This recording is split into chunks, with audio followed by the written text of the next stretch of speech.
Santapan Harian Senin 7 September 2020. Hari ini kita akan membaca Mazmur pasalnya yang ke-101. Namun sebelumnya, mari kita berdoa. Sabdamu adalah suluh langkah kami.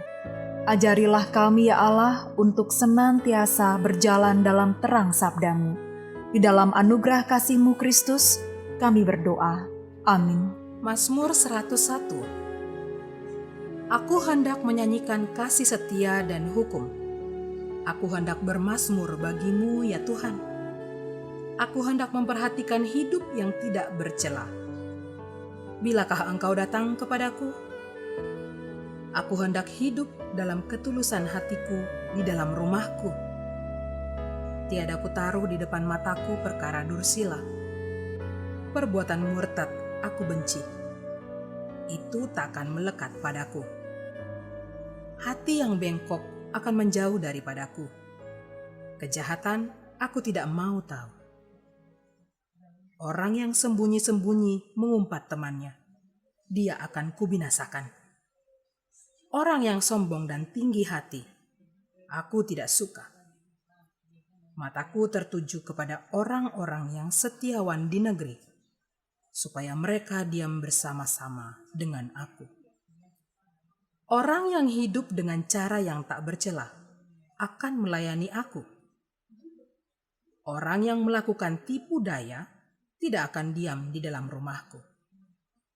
Orang yang berbicara dusta tidak akan tegak di depan mataku. Setiap pagi akan kubinasakan semua orang fasik di negeri. Akan kulenyapkan dari kota Tuhan semua orang yang melakukan kejahatan.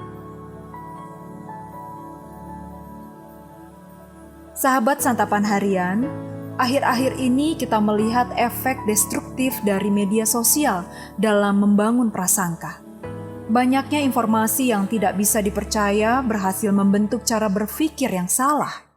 Akibatnya, masyarakat kita sangat reaktif terhadap segala informasi, termasuk kebijakan pemerintah. Menurut English Standard Version Study Bible, Mazmur ini merupakan nyanyian yang menunjukkan peran kerajaan Daud dalam rencana Allah bagi umatnya. Mazmur ini memberikan gambaran ideal tentang pemimpin yang baik. Seorang pemimpin seharusnya tidak bercelah, berintegritas, matanya tidak tertuju kepada hal yang sia-sia, tidak melakukan perbuatan murtad, dan hatinya jauh dari yang jahat. Tidak hanya itu, seorang raja harus mengikuti teladan dari berbagai sifat Tuhan yang disembahnya. Contohnya, ia harus bermurah hati kepada orang-orang yang setia dan tidak bercela. Ia harus bertindak adil, serta menghancurkan kefasikan, yaitu orang-orang yang menghujat sesamanya, orang-orang yang congkak, para penipu dan pembohong, dan para pembuat kejahatan.